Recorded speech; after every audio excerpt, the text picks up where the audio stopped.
नमस्कार मित्रों, CEC Gurukul online lectures में आपका हार्दिक अभिनंदन है।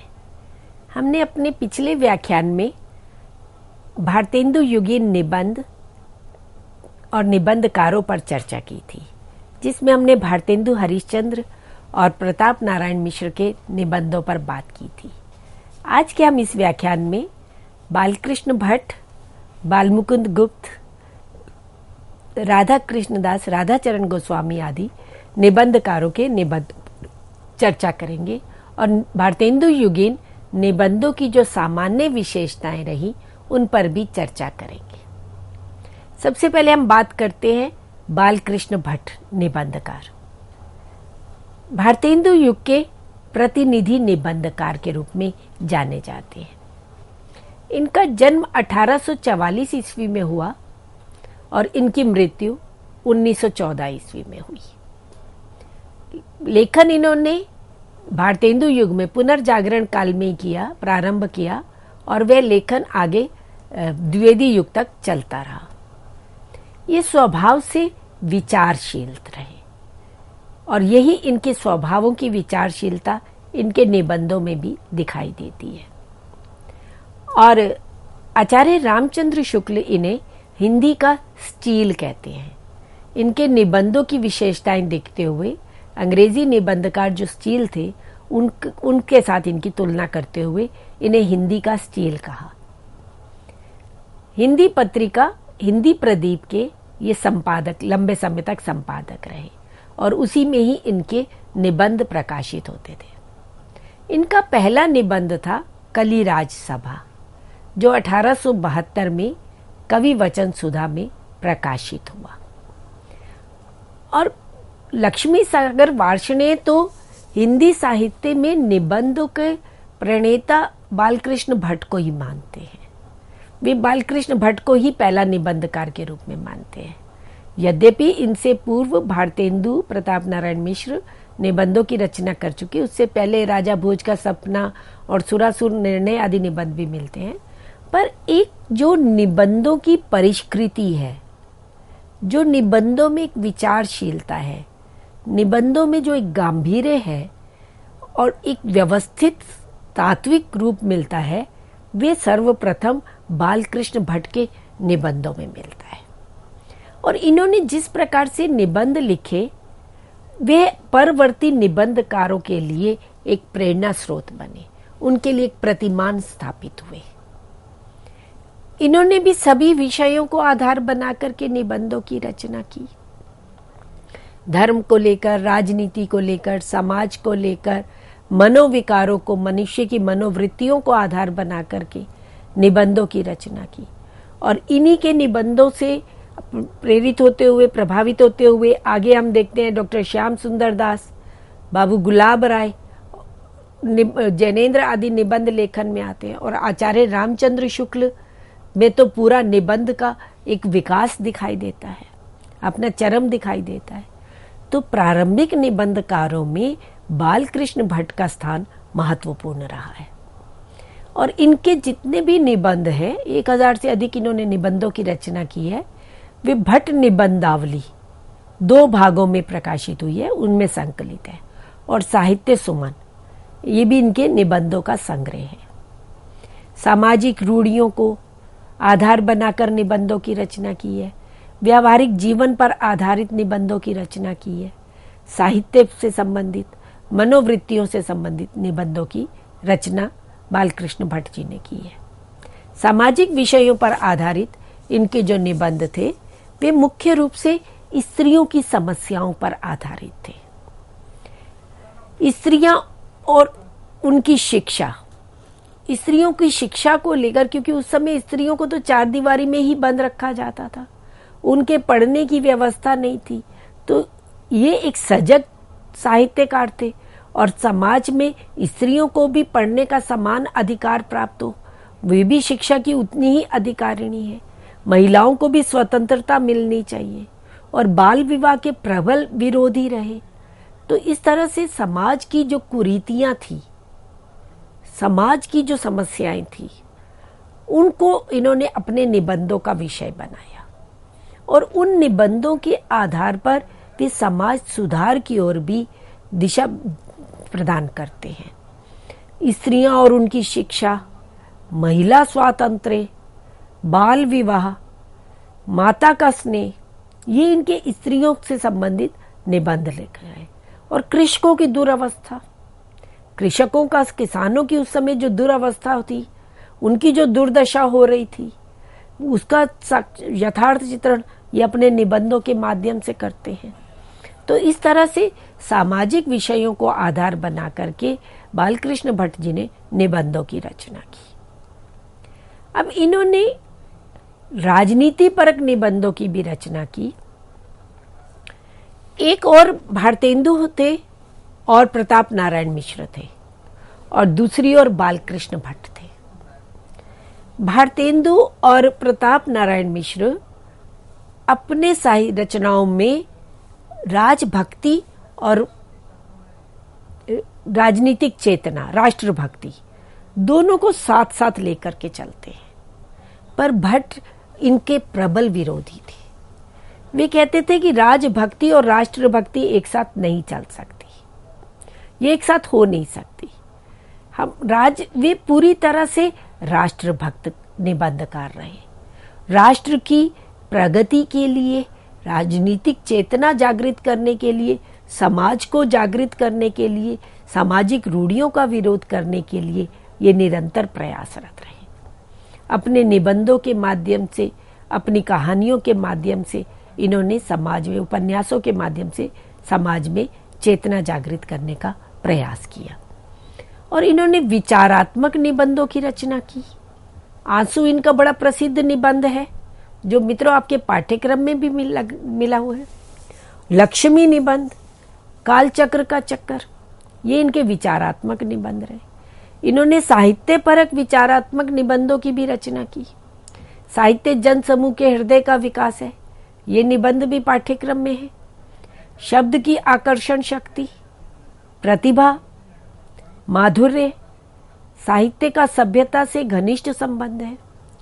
तो इस तरह से साहित्य परक निबंधों में वे साहित्य से जुड़ी हुई सभी पहलुओं पर विस्तार से चर्चा करते हैं। उसके सकारात्मक पक्ष पर, नकारात्मक पक्ष पर पूरी चर्चा करते हुए और फिर निष्कर्ष प्रस्तुत करते हुए आगे बढ़ते हैं। इन्होंने भावात्मक निबंधों की भी रचना की। चंद्रोदय, ये गद्य काव्य का पहला नमूना है। गद्य काव्य इससे पूर्व हमें साहित्य में नहीं मिलते हैं, और इनसे प्रभावित होकर के आगे भी प्रबंध काव्य या गद्य काव्य में रचना हुई। तो ये गद्य काव्य का पहला नमूना है इनका। मुग्ध माधुरी इनका एक निबंध है, जिसमें विचार और भावना दोनों का एक संतुलित समन्वय देखने को मिलता है। एक और विचारात्मकता है और दूसरी ओर उसमें भावात्मकता भी है, और दोनों का एक संतुलन लेकर के अधिकांशतः जो भावात्मक निबंध लिखने वाले हैं, ललित निबंध लिखने वाले हैं, वे विचारात्मक नहीं लिखते। इसीलिए निबंधों की अलग अलग जब श्रेणी विभाजन किया जाता है तो एक विचारात्मक निबंध कहे जाते हैं और दूसरे भावात्मक या ललित निबंध कहे जाते हैं। पर भट्ट जी ने अपनी प्रतिभा का प्रदर्शन करते हुए मुग्ध माधुरी में विचार और भावना दोनों का एक संतुलन प्रस्तुत किया है। और इन्होंने विश्लेषणात्मक निबंधों की भी रचना की है। दृढ़ता, आत्मनिर्भरता, प्रेम और भक्ति, ज्ञान, भक्ति, स्पर्धा, प्रीति, ये इनके विश्लेषणात्मक निबंध रहे। और वर्णनात्मक निबंधों की भी रचना की। संसार महानाट्यशाला, प्रेम के बाग का सैलानी, और कथात्मक निबंधों की भी रचना, एक अनोखा स्वप्न। तो इस तरह से इन्होंने जो भारतेंदु काल से विविध विषय चले आ रहे थे, उन विषयों को भी केंद्र में रखते हुए सामाजिक समस्याओं को लेकर के साहित्य से संबंधित निबंधों की रचना की। और इसके साथ साथ इन्होंने मनोविकारों से संबंधित निबंधों की रचना की, जिनका विकास आगे चल करके हम शुक्ल जी में देखते हैं। मनोविकारों पर आधारित शुक्ल जी आगे श्रद्धा और भक्ति निबंध की रचना करते हैं, लोभ निबंध की रचना करते हैं। तो जो शुक्ल जी ने मनोविकारों को आधार बना करके क्रोध आदि की निबंधों की रचना की, उनका मूल आधार जो मूल है वे हमें बालकृष्ण भट्ट के निबंधों में दिखाई देता है। आशा, आत्मगौरव, रुचि, विश्वास, भिक्षावृत्ति, बोध आदि इनके मनोविकारों से संबंधित निबंध रहे। अब हम मित्रों बालकृष्ण भट्ट के निबंधों की विशेषताओं की बात करते हैं। उनके निबंधों की मुख्य विशेषताएं क्या रही? सबसे पहले तो इन्होंने सामाजिक रूढ़ियों पर व्यंग्य किया। सामाजिक रूढ़ी, चाहे वो बाल विवाह था, चाहे वे अनमेल विवाह था, सती प्रथा थी या विधवा विवाह निषेध था, तो इन रूढ़ियों पर व्यंग्य किया है। विषय की व्यापकता और मौलिकता इनके निबंधों की विशेषता है। विषयों में पर्याप्त वैविध्य दिखाई देता है और गंभीर से गंभीर विषय को भी सरल और सुबोध ढंग से अभिव्यक्त करने में भट्ट जी निपुण रहे हैं। विषय गंभीर है परंतु उसकी शैली इस तरह से सरल सुबोध है कि पाठक के वो सीधा हृदय में उतरती चली जाती है। बालकृष्ण भट्ट संस्कृत के प्रगाढ़ विद्वान थे।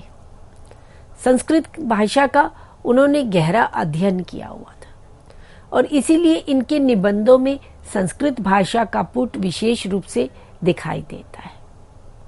और अपने कथन की पुष्टि के लिए, अपने विचारों की पुष्टि के लिए संस्कृत साहित्य के जो श्लोक थे उन श्लोकों को उदाहरण रूप में निबंधों में प्रस्तुत करते चले जाते हैं। तो अपने विचारों की पुष्टि और प्रामाणिकता सिद्ध करने के लिए संस्कृत श्लोकों के उदाहरण प्रस्तुत करते चले जाते हैं। एक और विचारात्मक निबंधों की रचना करते हैं, गंभीर निबंध की रचना कर रहे हैं, पर निबंधों में वे बीच बीच में हास्य का पुट देते चले जाते हैं, जिससे निबंध में सरसता आ जाती है, रोचकता आ जाती है और मुहावरों का अधिक प्रयोग करते हैं। मुहावरों का इतना अधिक प्रयोग करते हैं कि भाषा में एक सहजता, एक सरसता, एक रोचकता आ जाती है। अब अंग्रेजी, फारसी, आंचलिक शब्दों का बड़ा प्रयोग इन्होंने किया। इनका एक निबंध, बड़ा प्रसिद्ध निबंध है, आत्मनिर्भरता निबंध, और इस निबंध में इन्होंने जिस तरह से अंग्रेजी शब्दों का, फारसी शब्दों का, आंचलिक शब्दों का प्रयोग किया और फारसी अरबी शब्दों का प्रयोग कर रहे हैं, संस्कृत भाषा के शब्दों का प्रयोग कर रहे हैं और कोष्ठक में, ब्रैकेट में अंग्रेजी के शब्द भी देते चले जाते हैं, परसेप्शन आदि शब्द का प्रयोग करते चले जाते हैं। तो एक उदाहरण हम मित्रों आपके सामने रखते हैं आत्मनिर्भरता निबंध से, जिसको देख करके आप इनकी भाषा शैली को, इनके शब्द समृद्धि को समझ सकते हैं। इधर 50-60 वर्षों से अंग्रेजी राज्य के अमन चैन का फायदा पाए हमारे देश वाले किसी की भलाई की ओर न झुके, वरन 10 वर्षों की गुड़ियों का ब्याह कर पहले से ड्योढ़ी दूनी सृष्टि अलबत्ता बढ़ाने लगे। हमारे देश की जनसंख्या अवश्य घटनी चाहिए। आत्मनिर्भरता में दृढ़, अपने कबूते बाजू पर भरोसा रखने वाला, पुष्ट वीर्य, पुष्ट बल, भाग्यवान, संतान अच्छा, कुकर सूकर से निकम्मे, रग रग में दास भाव से पूर्ण, पर भाग्योपजीवी, 10 किस काम के। ये मित्रों हमने उदाहरण आपके सामने रखा। इस उदाहरण से आप समझ जाएंगे कि किस तरह से वे संस्कृत के शब्दों का प्रयोग करते हैं। जैसे इसमें इसी पद्यांश में, गद्यांश में ही देखिए, पुष्ट वीर्य, पुष्ट बल, पर भाग्योपजीवी शब्द आए, सूकर कुकर शब्द आए। और फिर फारसी अरबी के शब्दों का भी प्रयोग करते हैं, अमन चैन और फायदा और अलबत्ता और कबूते बाजू पर भरोसा रखने वाला। तो इस तरह से दोनों भाषाओं के, अरबी फारसी को भी और संस्कृत को भी इस तरह से जोड़ते हुए चले जाते हैं, इस तरह से संयोजन करते हुए चले जाते हैं कि वे कहीं पर भी कृत्रिमता का आभास नहीं देते। और सामाजिक बाल विवाह की कुरीति पर प्रहार कर रहे हैं कि 10 साल की छोटी छोटी गुड़िया का, जिसके अपने खेलने के दिन है और जो खुद गुड़िया के साथ खेल रही है, और उसका विवाह कर दिया जाता है और उसको जिम्मेदारियों के बोझ से लाद दिया जाता है।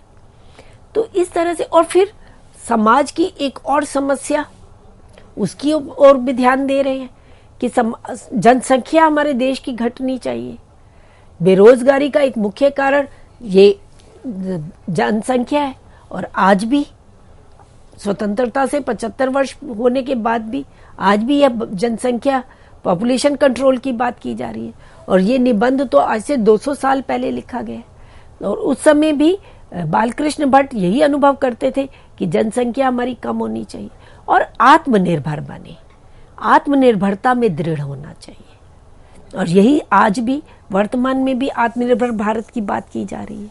तो 200 साल पहले बालकृष्ण भट्ट इस तरह से आत्मनिर्भरता की बात करते हैं, और वे कहते हैं कि कुकर सुकर जैसे बच्चे हो जाने से, कुत्ते सुअर जैसे निकम्मे बच्चे 10 होने से तो एक लायक, एक योग्य बच्चा होना, एक योग्य संतान होना कहीं अधिक श्रेष्ठ है। तो इस तरह से अपने निबंधों के माध्यम से वे समाज में चेतना भी जागृत कर रहे हैं, सामाजिक कुरीतियों पर प्रहार भी करते हैं, और अपनी राजनीतिक चेतना के माध्यम से शासक वर्ग के ऊपर तीखा पैना प्रहार करते हैं। ऐसा पैना प्रहार भारतेंदु भी नहीं कर पाए, प्रताप नारायण मिश्र भी नहीं कर पाए। जो पैनी तीखी धार व्यंग्य की इनके निबंधों, राजनीतिक निबंधों में मिलती है, वह उससे पूर्व नहीं मिलती है। तो इस तरह से निबंध के क्षेत्र में बालकृष्ण भट्ट अपने निबंधों के कारण एक विशेष पहचान रखते हैं। अब हम मित्रों बात करते हैं बद्री नारायण चौधरी प्रेमघन की। भारतेंदु युगीन साहित्यकार रहे हैं। 1855 में इनका जन्म हुआ और 1832 ईस्वी में इनका देहांत हो गया, और ये भारतेंदु मंडल के विलक्षण निबंधकार कहलाते हैं। भारतेंदु के विचारों और उनके व्यक्तित्व से विशेष रूप से ये प्रभावित रहे और निरंतर साहित्य सेवा के लिए प्रतिबद्ध निबंधकार रहे हैं। इन्होंने आनंद कादम्बिनी इस पत्रिका का संपादन किया, और इनके अधिकांश निबंध आनंद कादम्बिनी और नागरी नीरद में ही प्रकाशित होते थे, और अपने लेखों में ये अंग्रेजों की कूटनीति का पर्दाफाश करते हैं। समसामयिक राजनीतिक आंदोलनों पर इन्होंने निबंधों की रचना की है, क्योंकि भारतेंदु युगीन निबंध समसामयिक विषयों पर ही आधारित अधिकांशता रहे हैं। भारतीय प्रजा के दुख की दुहाई, शासक वर्ग की कड़ाई पर इन्होंने अधिक लेखन किया है। जो समसामयिक विषयों पर निबंधों की रचना भारतेंदु युग में हुई, आगे चल करके हम देखते हैं द्विवेदी युग में भी हुई, परंतु द्विवेदी युग तक आते आते उसके बाद ये विषय आधारित निबंधों पर लेखन कम होता चला गया। समसामयिक विषय पर निबंध लेखन कम होता गया। राजनीतिक आंदोलनों पर जो निबंध लिखे जा रहे थे, ये द्विवेदी युग तक तो मिलते हैं, उसके बाद छायावाद तक आते आते शुक्ल जी के समय तक उन निबंधों के विषय परिवर्तित होते चले गए, क्योंकि जैसे जैसे घटनाओं में, स्थितियों में, सामाजिक दशाओं में परिवर्तन होता है, नए नए विषय जुड़े, तो निबंधों के विषयों में भी परिवर्तन हमें दिखाई देता है। तो प्रेमघन जी की रचनाओं में, इनके निबंधों में राजनीतिक आंदोलन, समसामयिक जो राजनीतिक आंदोलन उस समय चल रहे थे, उन पर निबंध अधिक लिखे, क्योंकि इनका मुख्य लक्ष्य था जनता में राष्ट्र के प्रति जागृति उत्पन्न करना, एक चेतना जगाना। अपने अतीत का, गौरव का गुणगान करते हैं, गौरवशाली इतिहास को निबंधों के माध्यम से प्रस्तुत करते हैं, और प्रजा किस प्रकार से यथार्थ में दुख सहन कर रही है और शासक वर्ग किस तरह से उन पर अत्याचार कर रहा है, तो उसका चित्रण ये अपने निबंधों के माध्यम से करते हैं। इनकी शैली अलंकारिक और कलात्मक शैली रही है। शैली की दृष्टि से ये विलक्षण निबंधकार रहे हैं और इतिहासकार आचार्य रामचंद्र शुक्ल जी ने इनकी शैली के विषय में विशेष रूप से लिखा कि प्रेमचंद जी की शैली सबसे विलक्षण थी।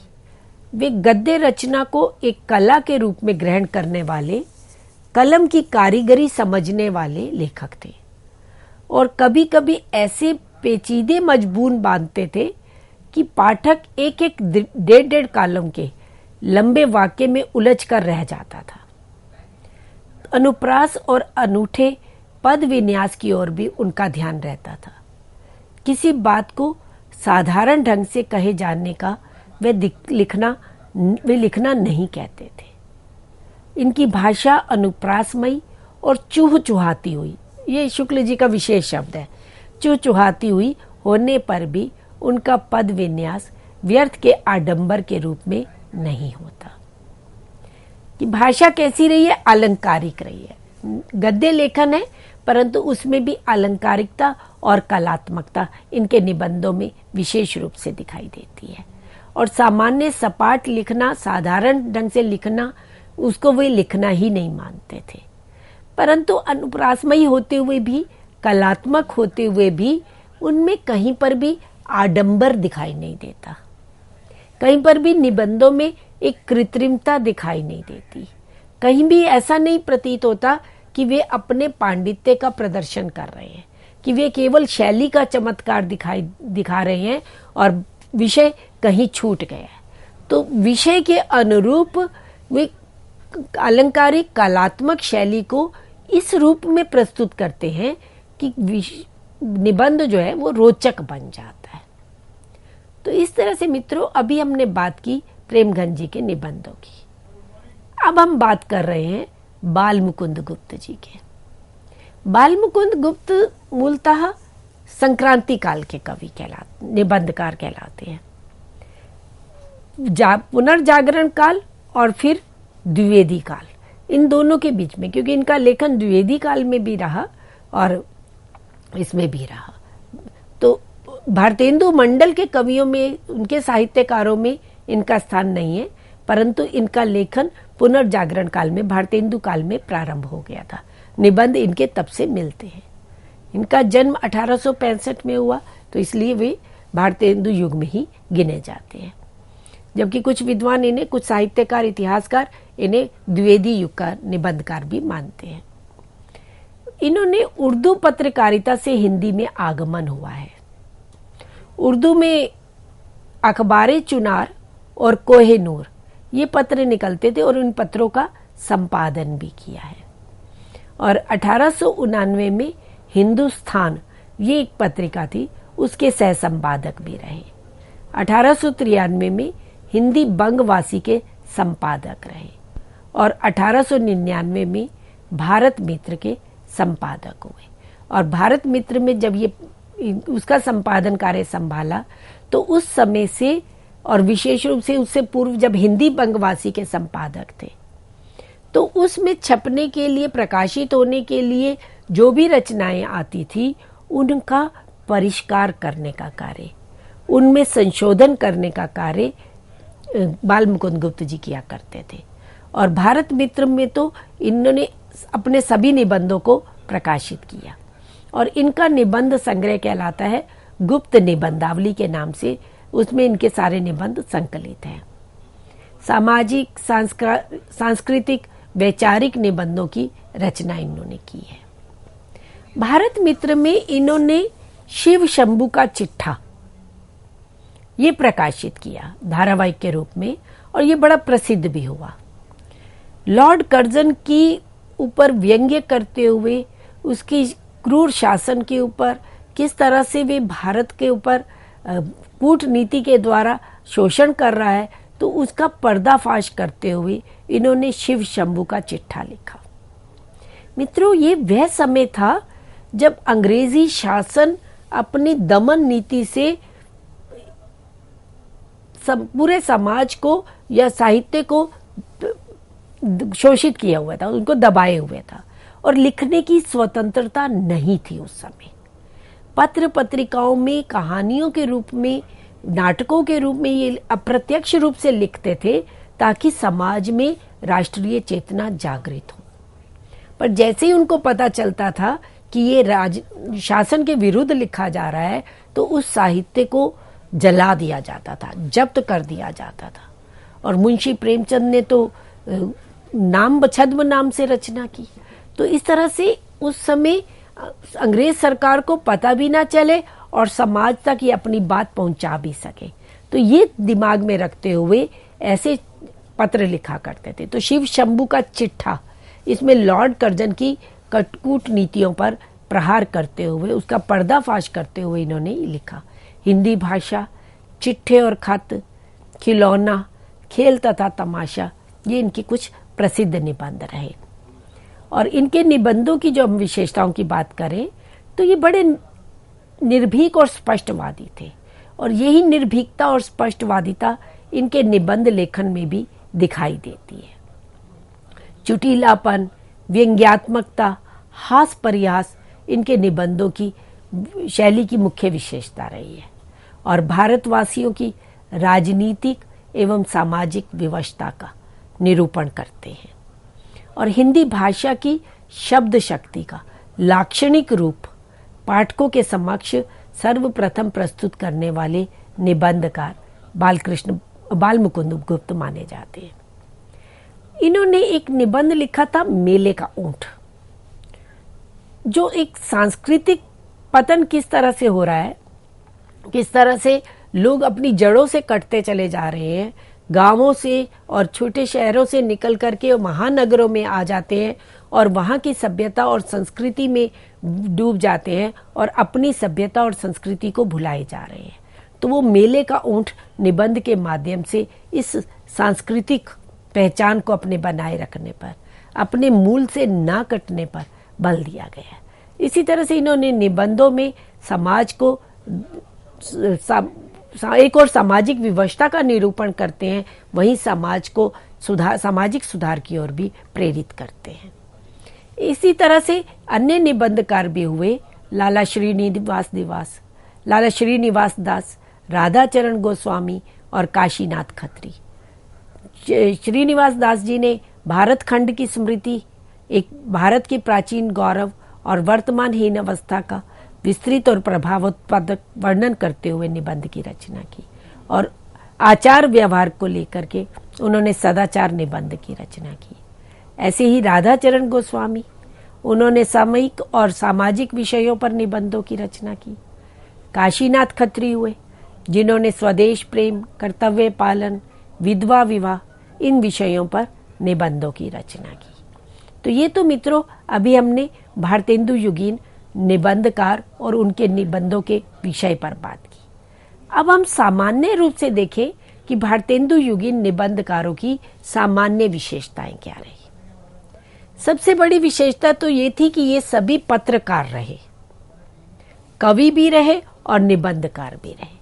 तो इनके निबंधों में वो पत्रकारिता भी झलकती है, वो कवित्व भी झलकता है और निबंधों की मौलिक विशेषता भी। भारतेंदु जैसे स्वयं कवि वचन सुधा के, भारतेंदु हरिश्चंद्र चंद्रिका के, बाला बोधिनी के संपादक रहे, प्रताप नारायण मिश्र ब्राह्मण पत्रिका के संपादक रहे, बालकृष्ण भट्ट हिंदी प्रदीप के संपादक रहे, बद्री नारायण चौधरी प्रेमघन आनंद कदम्बिनी के संपादक रहे। तो इस तरह से पत्रकार होते हुए इनका मुख्य उद्देश्य समाज को प्रेरणा देना था और इसीलिए वे अपने निबंधों की परिष्कृति पर, उसकी कलात्मकता पर बल कम रहा, विषय पर अधिक बल रहा। पाठकों की रुचि के प्रति सजग रहे, पाठकों के साथ एक तादात्म्य स्थापित करने में आत्मीयता का, लेखक और पाठकों के मध्य आत्मीयता का संबंध स्थापित करने में इनका मुख्य ध्यान रहा। और निबंधों में पाठकों को मुक्त कर देने वाली हृदय ग्राहिता भी हमें मिलती है। निबंध पढ़ते ही पाठक उसके साथ पूरी तरह से जुड़ता चला जाता है।